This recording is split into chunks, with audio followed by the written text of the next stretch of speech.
আমরা অনেক কিছুতে আসক্ত হই। কেউ মাদকে আসক্ত হয়, কেউ ডিভাইসে আসক্ত হয়, কেউ গেমসে আসক্ত হয়, অনেক কিছুতেই আসক্ত হয়, কেউ শপিংয়ে আসক্ত হয়। কিন্তু এই আসক্তিটা আসলে কী কারণে আসে? সবাই কি আসক্ত হয়? তা কিন্তু নয়। কিছু, কিছু মানুষ কিছু, কিছু বিশেষ জিনিসে আসক্ত হয়। তার মানে প্রত্যেকের মানসিক অবস্থার মধ্যে কিছু না কিছু পার্থক্য আছে, যে কারণে কিছু মানুষ আসক্ত হয়, আবার কিছু মানুষ হয় না। সুপ্রিয় দর্শক, প্রমিসেস জানতে চায় আজকের পর্বে আপনাদের সবাইকে স্বাগত জানাচ্ছি। আমি নুজহাত রহমান, আর এই বিষয়টি নিয়ে আজকে আমরা কথা বলবো তাসনুভা হকের সাথে। তাসনুভা হক সাইকোথেরাপিস্ট আমাদের সাথে আজকে আছেন। কথা বলবো মানসিক অবস্থার ধরন ও আসক্তি, সম্পর্ক কোথায়, এই বিষয়ের উপর। তোমাকে স্বাগতম তাসনুভা, কেমন থ্যাংক ইউ আছো? আপু, আমাকে অনুষ্ঠানে আমন্ত্রণ জানানোর জন্য। তো যেটা বলছিলাম যে কিছু মানুষ কিছু না কিছুতে আসক্ত হয়ে যায়, কিন্তু কিছু মানুষের ক্ষেত্রে দেখা যায় যে তাদের কোনো কিছুতেই তেমন কোনো আসক্তি হয় না, বা তীব্রতাটা ওরকম না। তীব্রতাটা ওরকম না। আবার যারা আসক্ত হয়, তীব্রতার কথা যেটা বললে, যে কেউ খুব তীব্রভাবে আসক্ত হয়, কেউ কেউ আবার অতটাও না, কম বেশি হয়। কম বেশি। তো এই ব্যাপারটা আসলে কি, কিসের উপর নির্ভর করে? আজকে খুব ইম্পর্টেন্ট একটা বিষয়ের সাথে সংযোগটা, আসক্তির সংযোগটা নিয়ে আজকের বিষয়বস্তুটা, সেখান থেকে যদি বলি যে মানসিক অবস্থার যে ধরন, আমরা যে আসলে ব্যক্তিভেদে কত আলাদা, সেটার উপরে ভীষণ ভাবে আসলে সম্পর্কিত আমরা যে আচরণগুলো করছি বা যে মনের অবস্থাগুলো চলছে সেটার উপরে। সো মানে আমরা আসলে ব্যক্তিত্বের যে ধরন আমাদের, এই ধরনগুলোর উপর নির্ভর করে যে আমরা আসলে কোনো একটা বিষয়কে কিভাবে দেখব বা কিভাবে চালিয়ে নিব সেই জায়গাটা। একটু ডিটেইলে যদি বলো, এই যে মানসিক অবস্থা বলছি, আবার ব্যক্তিত্ব ব্যাপারটিও আনলে, দুটো কি আলাদা?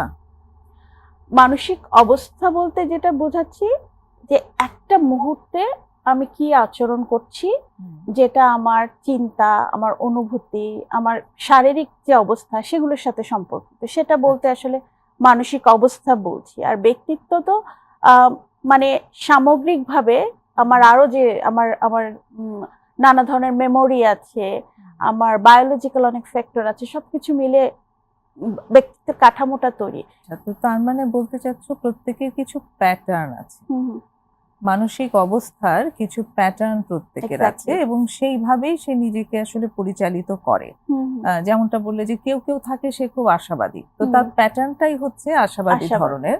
সে যে ধরনের পরিস্থিতির ভেতর দিয়ে যাক, সে কোথাও না কোথাও আশা দেখতে পায়।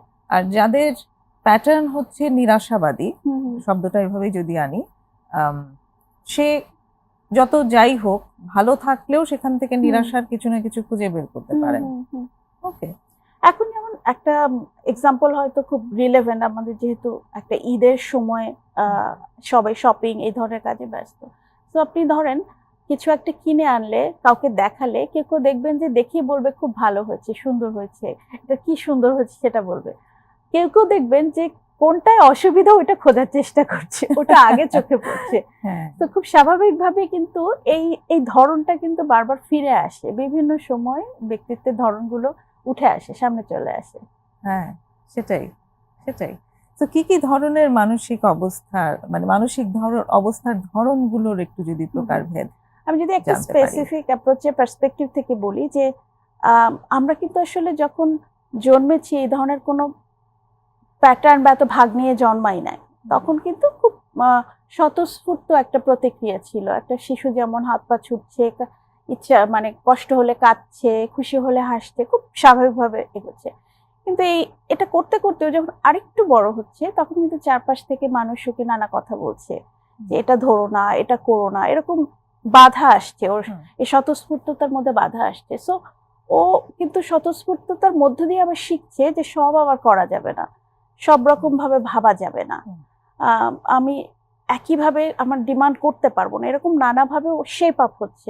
আমরা একজন বাচ্চাকে সোসাইটির রুলস গুলোর সাথে পরিচিত করি। সো তখন আবার এটা অ্যাডিশন হয় যে আচ্ছা আমার ইচ্ছা করছে কিন্তু আমি আবার করতেও পারবো না, আমার মা যা বলেছে আমার মার মতো করে চলতে হবে, বা মা আমি যখন চুপ করে বসে থাকি মা খুশি হয়, কাজে চুপ করে থাকাটা মনে হয় ভালো। সো এইভাবে ও নিজের মতো করে কিছু ধারণা তৈরি করে, সো সেভাবে একটা ধরন অ্যাড হলো। পাশাপাশি ও তো দেখে বাবা মা আসলে কি করছে, বিশেষ করে মেয়ে বাচ্চারা মাকে বা ফিমেল ফিগার গুলো যারা আছেন আশেপাশে তাদেরকে ফলো করতে থাকে। ছেলেরা বাবা বা ছেলে অন্য যারা আছে দাদা চাচা তাদেরকে খেয়াল করতে থাকে।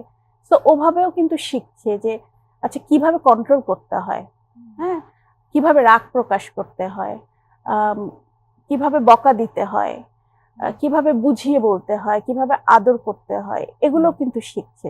সো এগুলো আস্তে আস্তে ওর ব্যক্তিত্বের মধ্যে আস্তে আস্তে আসা শুরু করে। সো যখন বড় হতে থাকে দেখা যায় 4-5 বছরের মধ্যে মোটামুটি এগুলো সবই আস্তে আস্তে ওর সেই স্বতঃস্ফূর্ত পার্টটার সাথে যোগ হতে থাকে।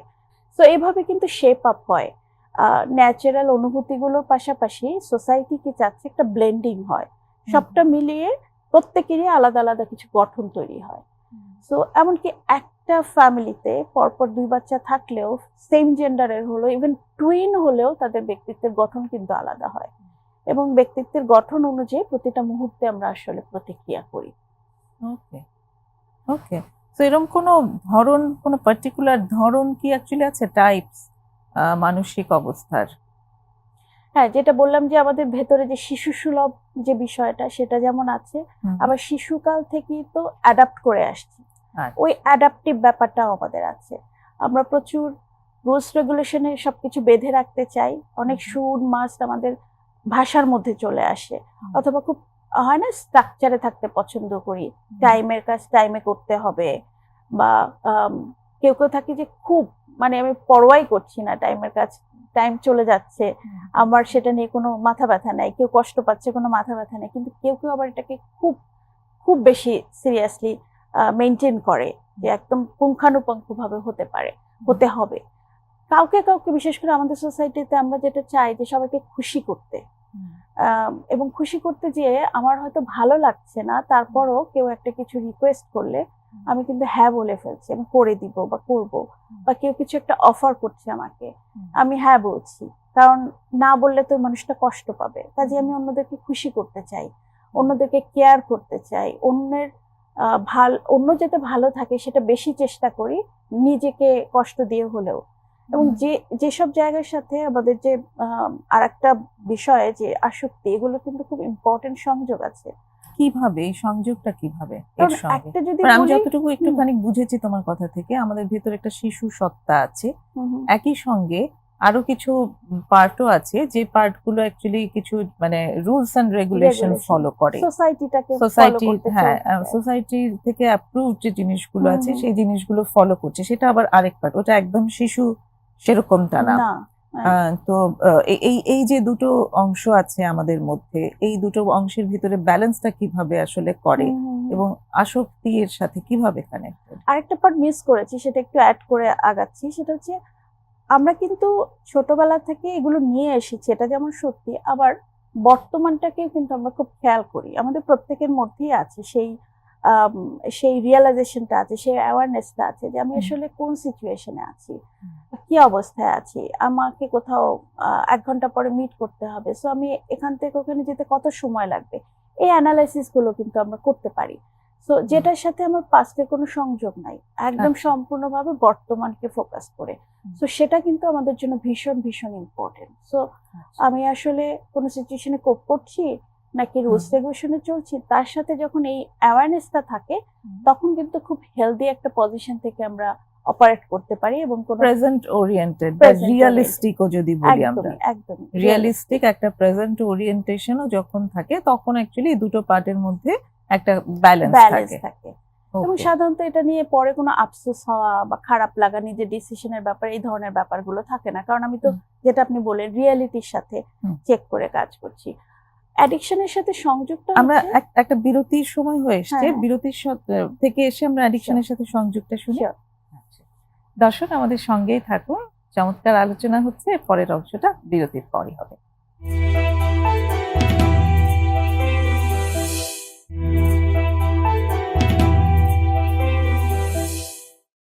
ফিরে এসেছি প্রমিসেস জানতে চাইয়ে ছোট্ট বিরতি নিয়ে।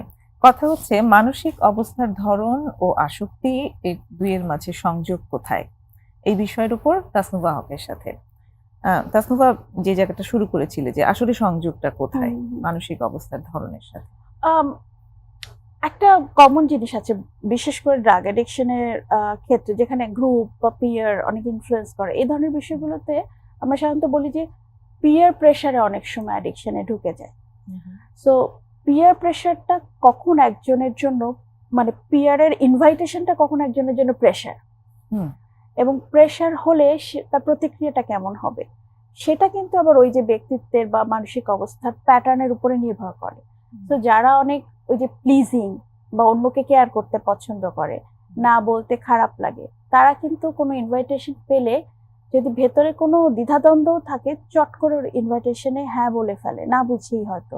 অথবা যদি ক্ষতি হবে বুঝলেও, আচ্ছা আমার বন্ধুটার খারাপ লাগবে, খারাপ লাগে। সো ওই জায়গা থেকে অনেক সময় চলে যাচ্ছি আমরা। হ্যাঁ, এটা বিশেষ করে ড্রাগ অ্যাডিকশনের ক্ষেত্রে খুব বেশি অ্যাপ্লিকেবল। আরেকটা যেমন কাজ করে যে বিলং করতে চায়, হ্যাঁ, হ্যাঁ, মানে মনে করে যে আমি বোধহয় ওকে না করে দিলে আমি আর বিলং হ্যাঁ, করতে হ্যাঁ। পারবো না ওর সাথে। তো স্বাভাবিকভাবে আমরা তো আসলে মানুষের সাথে থাকতে চাই। হ্যাঁ, সেই সেই শিশুর মতো সেই মনটাও কিন্তু আছে যে আমরা অ্যালাইন থাকতে চাই, আমরা কোম্পানি চাই। সেই জায়গা থেকে যারা অনেক বেশি ওই যে অ্যাডাপটিভ, অন্যদের সাথে অ্যালাইন করে থাকার জায়গাটা অনেক বেশি, এবং সেখানে বর্তমানের যে রিয়েলাইজেশনটা ওটা একটু যদি কমে যায়, তখন কিন্তু অ্যাডিকশনে অনেক বেশি চলে যেতে পারে, সেটার একটা সম্ভাবনা তৈরি হয়। যখন আমি প্রেজেন্ট লাইফে এমন কিছু আছে যেটাতে আমি ফোকাস করতে চাই না, বা করতে সেটা চাই না। করতে চাই না, সো এটার দিকে তাকালে আমার কষ্ট হবে, আমার পেইন হবে। সো সহজ রিলিফ কোথায়? আমি যেটা শর্টকাটে একটা আনন্দ পাচ্ছি। আমি যখন কিছু মিডিয়াতে কোনো রিল দেখছি, সোশ্যাল মিডিয়াতে বা শর্টস দেখছি, ইমিডিয়েট কিন্তু আমাকে একটা প্লেজার দিচ্ছে। সো পেইনটা সাধারণত আমরা অ্যাভয়েড করতে চাই যখন অনেক ট্রমা বা অ্যাবিউজ খুব ট্রিগার হয়, এসব জায়গাগুলো। প্রেজেন্ট লাইফের কোনো যদি কন্ডিশন থাকে, অনেক সময় ফ্যামিলি ভায়োলেন্স থাকে, রিলেশনশিপ ক্রাইসিস থাকে, তখন কিন্তু এটা অ্যাভয়েড করার জন্য আমরা প্লেজার পাওয়ার মতো জায়গাগুলো খুঁজতে থাকি।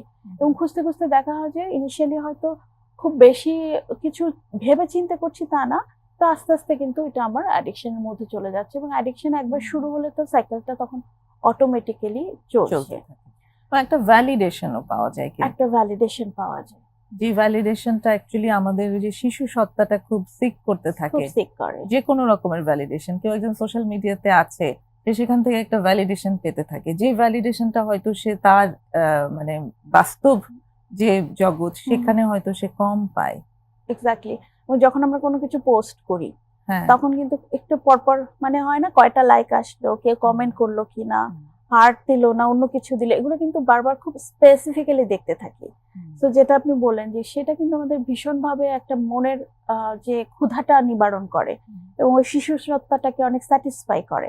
সো ওই শিশু সত্তাটা কিন্তু এমন যে, বিশেষ করে যে স্বতঃস্ফূর্ত একদম ছোট বাচ্চা, হাত পা Pleasure ছুড়ে চায় শুধু। একদম শুধু প্লেজার চায়। তীব্র হওয়ার বড় একটা কারণ, ছোটবেলায় যতটুকু প্রয়োজন ছিল ততটুকু স্যাটিসফাই হয় নাই। তো স্যাটিসফ্যাকশনটা না হলে, যেটা আমাদের ফিজিক্যাল নিউট্রিশনের যদি কোনো ঘাটতি থাকে, আমরা যেমন বড় হলে সাফার করতে থাকি, ঠিক একইভাবে মনের ওই ক্ষুধাগুলো যদি ছোটবেলায় রিলেশনশিপের মাধ্যমে পূরণ না হয়, তাহলে ওই ক্ষুধাটা কিন্তু থেকে যাচ্ছে। তো আমি চারপাশে সোর্স খুঁজতেছি। আমি এটা ভালো, হেলদি না আনহেলদি জানি না, কিন্তু আমি সোর্স খুঁজছি কিভাবে আমি ওটা পেতে পারি। যেমন আমি একটু যদি অ্যাড করি যে আম, বেশিরভাগ আসক্ত, মাদকে আসক্ত যারা, তাদের পারিবারিক হিস্ট্রি এক্সপ্লোর করতে গিয়ে দেখা গেছে তাদের পরিবারের সাথে সংযোগের মাত্রাটা কম। ঠিক যেভাবে বাচ্চাটির প্যারেন্টিং হওয়ার প্রয়োজন ছিল, পজিটিভ প্যারেন্টিং যেটাকে বলে, ঠিক সেইভাবে তার প্যারেন্টিং হয়নি, যে কারণে সে বাসা থেকে যে ধরনের ভ্যালিডেশন দরকার সেই ভ্যালিডেশন সে খুঁজে পায়নি, যে কারণে ওই যে গ্রুপ তাকে হাতছানি দিচ্ছে, সেই গ্রুপের কাছে সে একটা ভ্যালিডেশন পেয়েছে যে আমাকে তো কেউ চাচ্ছে, আপন করে নিতে চাচ্ছে, ভ্যালিডেট করছে, তাহলে ওখানেই কেন না। সো ইম্পর্টেন্ট একটা জায়গা। এবং আপু আপনি যেটা বললেন যে ভীষণভাবে অ্যাডিকশনের সাথে ফ্যামিলি হিস্ট্রি এবং ফ্যামিলি লাইফটা কেমন ছিল সেটা ইম্পর্টেন্ট। হ্যাঁ, অনেক বেশি কানেক্টেড। কারণ যখন খুব বেশি স্ট্রিক্ট প্যারেন্টিং হয়, আমরা বাচ্চাগুলো ছোটবেলায় তো অ্যাডাপ্ট করছে, মেনে নিচ্ছে, যখনই অ্যাডোলেসেন্টে হিট করা শুরু করে, তখন কিন্তু আস্তে আস্তে ওখান থেকে রিবেল করা শুরু করে, অনেকদিন অ্যাডাপ্ট করতে করতে একটা সময় ওইটা আর নিতে পারে না, মানে দেয়ালে আমাদের পিঠ থেকে যাওয়ার মতো অবস্থা, তখন কিন্তু নেগেটিভলি রিয়াক্ট করে। এবং অ্যাডোলেসেন্ট টাইমটাও ওরকম। হ্যাঁ, এবং অ্যাডোলেসেন্ট টাইমে দেখা যায় খুব ন্যাচারালি সোশ্যাল পার্টটা যদি খেয়াল করি ডেভেলপমেন্টের ক্ষেত্রে, দেখা যায় যে পিয়ার গ্রুপের উপরে বেশি রিলাই করে, ফ্রেন্ডদের উপর রিলাই করে, এবং প্যারেন্টসদেরকে মনে হয় তারা অনেক কম জানে। এটা খুব ন্যাচারাল একটা বৈশিষ্ট্য, এটা যে ওর কোনো দুষ্টু চিন্তা এমন না, খুব ন্যাচারালি এটা ভাবে, কাজে বন্ধুদের কথাটা অনেক বেশি রিলায়েবল লাগে। এবং আসলে তো অনেকদিন যদি খুব সিম্পলি চিন্তা করি, একটা স্ট্রিক্ট কোনো এনভায়রনমেন্টে থাকলে কিন্তু সাফোকেশন হয়। তখন অ্যাডোলেসেন্ট টাইমে একটু একটু করে যে একা একা স্কুলে যাওয়া, কোচিং এ যাওয়া, একটু সামনের দোকানটায় যাওয়া, এগুলো কিন্তু প্যারেন্টসরাই অ্যালাউ করছেন। করতে করতে ওরা কিন্তু ফ্রিডমটা এনজয় করা শুরু করে। তারপরে দেখা যায় যে কোনো না কোনো ভাবে ও প্যারেন্টসের থেকে ডিটাচ হচ্ছে, এবং যে ভ্যালিডেশনটা বাড়িতেই চাচ্ছিল, যে সঙ্গ তুমি যেটা বললে যে একটা কোম্পানি তাকে শুনছে, তাকে তার মানে তাকে একটা কিছু বলতে পারছে, এই সঙ্গটাই যখন বাড়িতে থাকে না, ন্যাচারালি সেটার অভাব হয়ে যায়। একদম আনইনভলভ থাকলেও কিন্তু একটা ক্রাইসিস তৈরি হয়, কারণ ভীষণভাবে ডিপ্রাইভেশন কাজ করে, রিলেশনশিপের ডিপ্রাইভেশন। এই যে মানে মাকে পাচ্ছি না বা বাবাকে পাচ্ছি না, সো আনইনভলভ টোটালি, তারা জানেও না তো বাচ্চাটা কেমন আছে, সো বাচ্চারও কোনো দায়বদ্ধতা থাকে না আমি কি করছি সেটা যে কেউ খোঁজ নিবে। এই যে রুলস রেগুলেশনের যে পার্টটা ডেভেলপমেন্টাল ফেজে, ওটা ওর মধ্যে খুব একটা গ্রো করতে পারে না, যে কারণেও নিজের মতো করে লাইফটাকে এগিয়ে নিয়ে যায়। একই সঙ্গে আবার ওভার ইনভলভ ফ্যামিলিও আছে, তাদের ক্ষেত্রেও দেখা যায় যে বাচ্চারা ওভাবে নিজেদের মতো করে স্পেস পায় না, এত বেশি ওভার ইনভলভ প্যারেন্ট, মানে যেটাকে হেলিকপ্টার বলে, সেরকম হেলিকপ্টার করতে গিয়েও তারা নিজেদের স্পেস খুঁজে পায় না, তখন ওরকম কোনো গ্রুপের সঙ্গে বা ওরকম কোনো সঙ্গীর সঙ্গে সে আসলে স্পেস পায় যেখানে সে নিজের মতো থাকতে পারে, সে তাকে তার মতো করে গ্রহণ করেছে, এমন একটা জায়গা সে পাচ্ছে, যেটা অ্যাকচুয়ালি তার পরিবারেই পাওয়ার জন্য আর্জ থাকে। এবং এইখান থেকে কিন্তু অনেক সময় দেখা যায় যে এই যে রিলেশনশিপ অ্যাডিকশন জায়গাটা অনেক সময় তৈরি হয়, কারণ যখন অনেক বেশি ডিপ্রাইভেশন রিলেশনশিপের, এরকম প্রচুর কেস আছে যে রিলেশনশিপে থেকেছে, ওখানে বেশ কিছু এক্সপেরিয়েন্স হয়েছে, হয়তো কানেকশন তৈরি হয়েছে, অ্যাটাচমেন্ট তৈরি হয়েছে, ব্রেকআপ হয়ে গেছে, ইমিডিয়েটলি এইটা ক্লোজ করার আগে আরেকটা মানুষ খুঁজতেছে যার সাথে রিলেশনশিপ করবে, কারণ ও তো একবার টেস্ট পেয়েছে যে রিলেশনশিপে থাকার যে ভালো লাগার যে ফিলিংটা, ভ্যালিডেশনের যে ফিলিংটা, সেগুলো তো সে পেয়েছে। এরপরে কিন্তু রিলেশনশিপ ছাড়া থাকাটা খুব পেইনফুল হয়ে যায় মানুষটার। সো অ্যাপারেন্টলি মনে হয় যে ও অনেক বেশি একটা থেকে একটা জাম্প করছে, বা মানুষটা জানি কেমন এতগুলো রিলেশনশিপ, কিন্তু ক্রাইসিসটা যদি আমরা খেয়াল করি যে এই মানুষটার রিলেশনশিপ ছাড়া থাকলে যে পেইনটা হয়, ওইটা আসলে অ্যাড্রেস হয় না অনেক সময়, যেটা হয়তো এই এরকম একটা জায়গায় নিয়ে যাচ্ছে। এবং এটা তার ভিতরকার সেই শিশু সত্তাটি যে অতটা চাপের ভেতর থাকে, অত ফিল করতে থাকে, অত নিড ফিল করে, কিন্তু শেয়ার করতে পারে না বা ঠিক বুঝতেও পারে না যে এই কারণেই এটা হচ্ছে। হ্যাঁ, যেটা খুব মানে আনকনসিয়াসলি হতে থাকে, এটা খুব প্ল্যান করে কেউ করে না যে আচ্ছা আমার এই ডিপ্রাইভেশন আছে, আমি এখানে গেলে সলিউশন পাবো, এভাবে কেউ কিন্তু করছে না, খুব স্পন্টেনিয়াসলি করছে ব্যাপারটা। হ্যাঁ, এবং আনঅ্যাওয়ারলি স্পন্টেনিয়াসলি এভাবে হয়ে যাচ্ছে, আনকনসিয়াসলি অনেক সময় নিজেরাও ডাউট করে যে আমি এমন কেন। হ্যাঁ, এক্স্যাক্টলি, ইন্টারেস্টিং। আমরা আরো শুনবো আরেকটা বিরতি নিয়ে এসে, দর্শক সঙ্গেই থাকুন।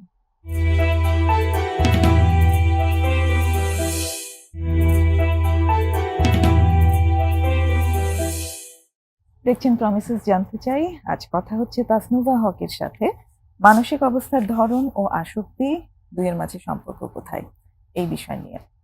তো তাসনুভা, যেই জায়গাটাতে ছিলাম একদম ওখানটা থেকেই যদি আসি আমরা, যে এই যে কানেকশন যখন ছুটে যায়, এই যে বাচ্চাটি নিজেকে দেখছে যে আমার কিছু জিনিস কমে গেছে, এখানটাতে কি আসলে বাবা মায়েরই শুধু দায়িত্ব যে তারা বাচ্চাটির ওই ভ্যালিডেশনের নিডটা ভরিয়ে দেবে? শুধু বাবা মার ঘাড়ে যদি এই দায়িত্বটা হয় তাহলে আসলে খুব মানে এটা তো এরকমই হবে, তাই না? তারা তো একটাই মানুষ বা দুটাই মানুষ, পরিবারের সবাইকে মিলে কিন্তু আসলে এই অনেক জায়গাটা কিছু করার আছে হ্যাঁ করার আছে। এবং সেখানে ওই যে ওই ইম্পর্টেন্ট সময়গুলোতে অন্যরা বাচ্চাটাকে বড় বাচ্চাকে কিভাবে সময় দিচ্ছে, ইভেন ছোট বাচ্চা টেক কেয়ারটায় কতটা সময় দিতে পারছে যাতে মা ও বড়জনকেও একটু সময় একটু দিতে পারে। সময় দিতে পারে। তো এইগুলো কিন্তু ফ্যামিলির একটা আন্ডারস্ট্যান্ডিং এর মাধ্যমে খুব সুন্দর করে আসতে পারে। এই জায়গাটা নিয়ে যদি আরেকটু বলো যে ফ্যামিলি আর কিভাবে এই জিনিসগুলো নিতে পারে, কারণ ফ্যামিলির কাছ থেকেও না আলটিমেটলি এটা আসে যে বাচ্চার দায়িত্ব তো মায়েরই, মায়ের আনএক্সপেক্টেড কোনো বিহেভিয়ার হলে সেটা রেসপন্সিবিলিটি মায়ের কাছে মায়ের যায়। কাছে আসে। কিন্তু যখন কোনো বাচ্চার অ্যাচিভমেন্ট আসে তখন কিন্তু সবাই আমার নাতি বা আমার ছেলে আমার মেয়ে এরকম নানা কথাবার্তা আসে। তো যখন রোলটা প্লে করতে হয় সেটা কিন্তু ভীষণ ইম্পর্টেন্ট এবং অনেক ডিটেইল একটা প্রসেস কিন্তু।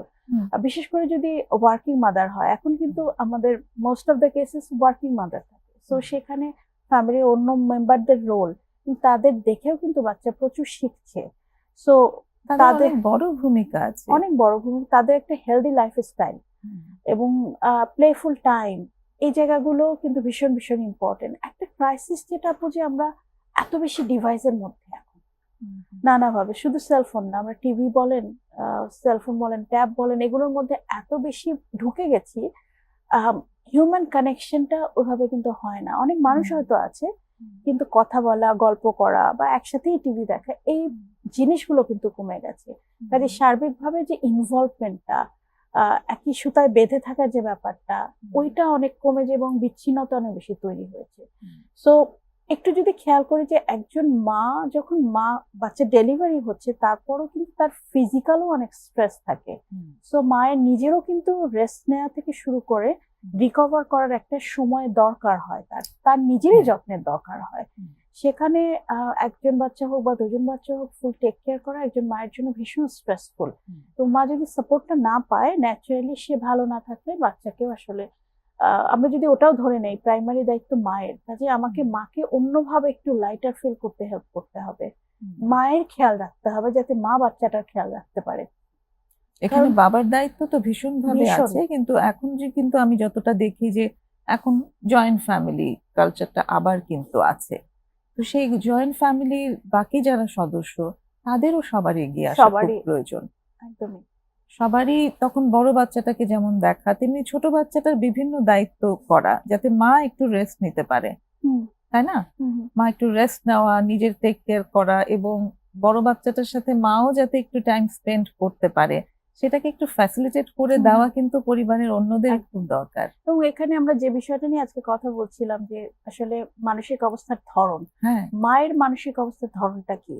মা যদি আবার খুব বেশি প্লিজিং হন, উনি চাইবেন সবাইকে খুশি রাখতে, কাজে উনি নিজে কিন্তু অনেক তখন বার্ডেন নেওয়া শুরু করবে। সো সেই জায়গাটা মাকে একটু সচেতন থাকতে হবে যে মাকে নিজেকেও রেস্ট করতে হবে। কারণ আমরা কিন্তু অনেক সময় আবেগ দিয়ে হোক, আমার বাচ্চাটা আমিও করতে চাই, সব নিজের হাতে করতে চাই, ওই জায়গায় কিন্তু মাকে একটু ছাড়তে হবে, কারণ একটা সময় সে মানে এক্সস্টেড হয়ে যাবে। সো তার পার্সোনালিটি প্যাটার্নটা, এবং সে যদি এমন হয় খুব বেশি পারফেকশন দিয়ে কাজ করতে চায়, অন্য কারো কাজ পছন্দ হয় না, তখনও কিন্তু মায়ের জন্য ভীষণ মানে টাইট একটা টাফ অবস্থা তৈরি হয়। এবং পোস্টপার্টাম ডিপ্রেশন কিন্তু অনেক হয়, সেটা বড় একটা কারণ যে রিল্যাক্স করতে পারে না বা যত্ন, নিজের মনের খোরাক গুলো পূরণ হয় না। মায়েদের দেখা যায় শখের জিনিসগুলো আস্তে আস্তে বাদ হতে থাকে। সো মায়ের নিজের প্রতি নিজেরও একটু সচেতন থাকাটা ভীষণ ইম্পর্টেন্ট। নিজেও ভালো থাকবে, বাচ্চাটারও তখন প্রপার টেক কেয়ার করতে পারবে, যাতে তার সাথে কানেকশন থাকে। দুটো বাচ্চা বা তিনটা বাচ্চা সবারই সাথে যেন তার কানেকশন থাকে, যেটা লং টার্ম ইম্প্যাক্ট হচ্ছে গিয়ে কোনো না কোনো অ্যাডিকশনে চলে যাওয়া, তাই না? কারণ কানেকশনটা থাকলে কিন্তু অ্যাডিকশনের দিকে ঝোঁকার সম্ভাবনা অনেক কমে যায়। এবং পাশাপাশি মায়ের সাথে তার পার্টনারের যে রিলেশনশিপটা, সেটাও ভীষণ ইম্পর্টেন্ট। সেটা যখন সুস্থ থাকে তখন কিন্তু দুজন মিলে ডিসিশন গুলো নিতে পারছে বাচ্চার ব্যাপারে, ইনিশিয়ালি অ্যাটলিস্ট, এবং বাচ্চা কিভাবে বড় করবে, প্যারেন্টিংটা কেমন হবে, একটা কমন গ্রাউন্ডে আসতে পারছে, সাপোর্টিং প্যারেন্টিংটা করতে পারছে।